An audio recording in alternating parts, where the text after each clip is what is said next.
Hey everyone, in this video I'm going to show you how to add an image carousel on Squarespace. Click the Add Section button at the top of the editor to open the Add a Section panel. In the sidebar that appears, click the Images category to view all the available image section layouts. The panel updates to display all the different image layout options you can choose from.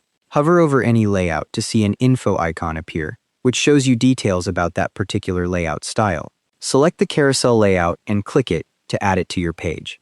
The new carousel section appears on your page with an Edit Gallery button ready to go. Once you've added the carousel, click Edit Gallery to upload your images. You can drag and drop multiple files at once to speed things up.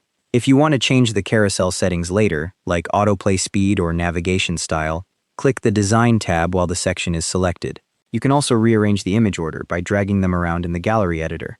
The carousel is ideal for portfolios or product showcases where you want to display multiple images in a compact space without scrolling. And that's how to add an image carousel on Squarespace. Thanks for watching, hope this helped.